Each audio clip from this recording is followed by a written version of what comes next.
বেশ কিছুদিন ধরে বলতে পারো একটানা ভালোই বৃষ্টি হচ্ছে আমাদের এখানে। গুড মর্নিং এভরিওয়ান, তোমরা সকলে কেমন আছো? আশা করছি ভালো আছো এবং সুস্থ আছো। আবারও একটা নতুন ভিডিওতে নতুনভাবে তোমাদের সকলকে স্বাগত জানাচ্ছি।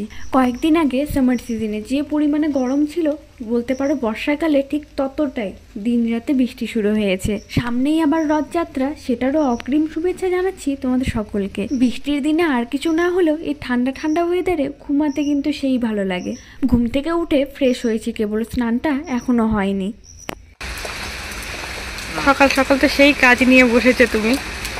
এর আগের ভিডিওতেও দেখিয়েছিলাম সকাল সকাল এই সমস্ত জিনিস আমাকে প্রতিনিয়তই খেতে হয়। খাওয়া দাওয়া করে আমরা তিনজনে একটু বেরিয়ে পড়লাম। আসলে আজকে একটা স্পেশাল অনুষ্ঠান আছে। আসলে বিয়ের পর থেকে এতদিন হলো একদিনও পার্লারে যাইনি।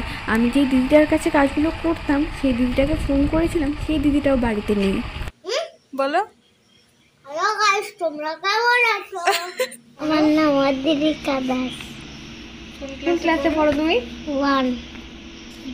তাই ফার্স্ট টাইম এই বৌদিটার কাছে আজকে আসলাম। যেহেতু বাড়িতে আজকে অনুষ্ঠান, তাই একটু তো পার্লারে আসতেই হয়। তার উপর থেকে মোটামুটি 3 মাস হতে চললো আইব্রো প্লাক এতদিনে করলাম। এখানে কিন্তু ভালো লাগছে, ওভার ব্রিজটা ঠিক মাথার উপরে। চলো। তোমার দাদা কই? আমরা আস্তে আস্তে যাই। কোন দিকে এগোবো? এখনো কিন্তু ঝিরিঝিরি বৃষ্টি পড়ছে, তোমরা বুঝতে পারছো কিনা জানি না। তাহলে চলো এবার যাওয়া যাক বাড়িতে। বাড়ি এসে ঝটপট আগে স্নানটা করে নিয়েছি। শাড়িগুলো আগে থেকে বের করে রেখেছিলাম, যেটা সুবিধা হবে সেটাই পরে যাব। এই দুটোই শাড়ি বর্মশাইয়ের কেনা, তবে গ্রিন কালারের শাড়িটা আমার একটু বেশিই ভালো লাগে, আর এটা আমাকে জন্মদিনে দিয়েছিল। দুটোর মধ্যে বুঝতেই পারছিলাম না যে কোনটা পরি, একটু মিসম্যাচ হয়ে যাচ্ছিল। শাড়ির সাথে ব্লাউজটাও ঠিক সেট হচ্ছিল না। তারপর মায়ের কাছ থেকে একটা ব্লাউজ নিয়ে আসলাম, মানে এই ব্লাউজটা আমার শাশুড়ি মায়ের।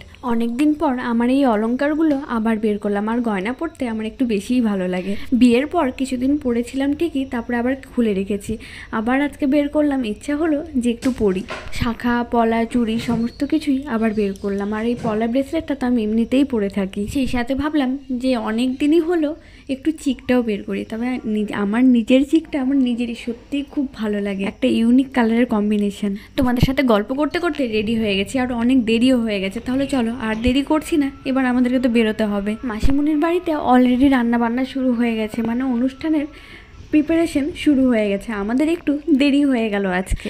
বরমশাইও বাড়িতে ছিল না, এসে দেখি অলমোস্ট সমস্ত কাজকর্ম প্রায় কমপ্লিট। আগের ভিডিওগুলো আমি আর নিতে পারিনি, বুনুর কাছ থেকে কয়েকটা ভিডিও কালেক্ট করেছি।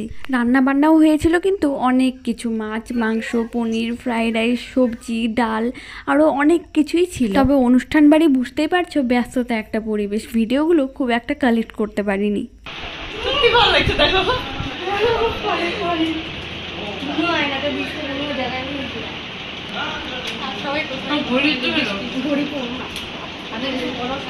গল্প স্বল্পের মাঝে একটু টিফিনও খেলাম। আর তো কোনো এক্সপ্রেশনই নাই। কি ব্যাপার? ব্যাপারটা আবার কি তোমার? বুঝলে?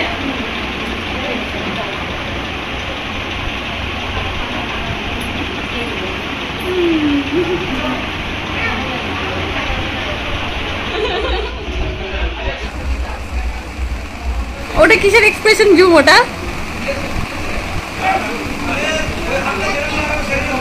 অলমোস্ট সব কিছু রান্না কমপ্লিট হয়ে গেছে, মাটনটা এখনও বাকি। এটা হয়ে গেলে আজকের মেনু কার্ড পুরো কমপ্লিট। রান্নাঘরে এসে দেখি বাবাও একটু হাত লাগিয়েছে। সকলে মিলে যেটা রান্না হয় সেটা সত্যি টেস্টটাই অন্যরকম হয়।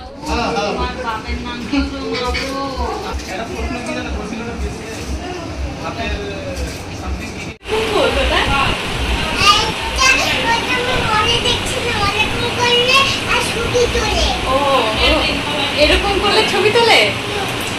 বাহ, ভালোই তো। খাওয়া করে সকলে একটু বাইরে বেরোলাম। এখন প্রায় বিকেল হয়ে গেছে। সকালবেলা কি সুন্দর বৃষ্টি পড়ছিল, ওয়েদারটাও ঠান্ডা ঠান্ডা ছিল। যত দিন গড়াচ্ছে, মানে যত বেলা গড়াচ্ছে তত যেন গরমটা বেশিই বাড়ছে। খাওয়া দাওয়া করে একটু গল্প স্বল্পও করলাম সকলের সাথে। এবার চলো বাড়ির দিকে রওনা দিতে হবে। বেরিয়ে পড়লাম আমরা দুজনে। অর্ধেক রাস্তা যেতে যেতেই মনে হলো অনেক দিন ধরে বাবা মার সাথে দেখা নেই। তারপরে মা যখনই ফোন করে তখনই মন খারাপ করে। প্ল্যান করে না বেরোলেও হঠাৎ করে একটু ইচ্ছা হলো যে একটু বাবার বাড়ি থেকে ঘুরে আসি। আর অনেক দিন পর বহু কষ্টে আজকে শাড়ি পরেছি।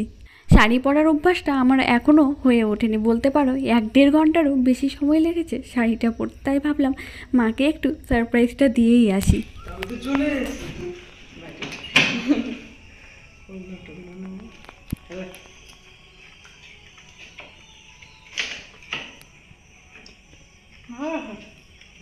তুমি খাবা?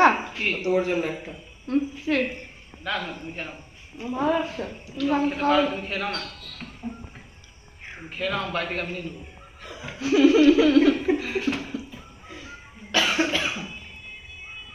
এত শেষই হচ্ছে না।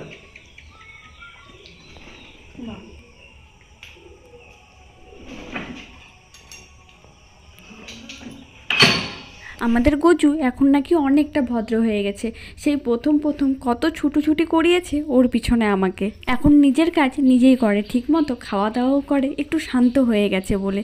তবে এখন সম্পূর্ণ দায়িত্ব ভাইয়ের উপরে। আজকে তো না বলে হঠাৎ করেই এসেছি, বাড়ির সকলে এখনও পর্যন্ত জানে না। তাই আজ আর থাকলাম না, আবার অন্য কোনো দিন আসবো আবার। আমরা যখন বেরোই বাড়ির সকলে মাসিমণির বাড়িতেই ছিল, তাই আর বেশি দেরি করলাম না, এবার বাড়ি ফিরতে হবে। পুরো দিনে আজকে অনেক ছুটোছুটি হলো, এই মাত্র আসলাম বাড়িতে। আর আশা করছি ভিডিওটা তোমাদের একটু হলেও ভালো লেগেছে। ভিডিওটা যদি ভালো লাগে ছোট্ট একটা লাইক করে, চ্যানেলে নতুন হলে চ্যানেলটাকে সাবস্ক্রাইব করতে পারো, ফেসবুক পেজটাকেও ফলো করতে পারো। আজকের মতো ভিডিওটা আমি এখানে এন্ড করলাম। খুব তাড়াতাড়ি দেখা হচ্ছে নেক্সট নতুন কোনো ভিডিওতে। টাটা।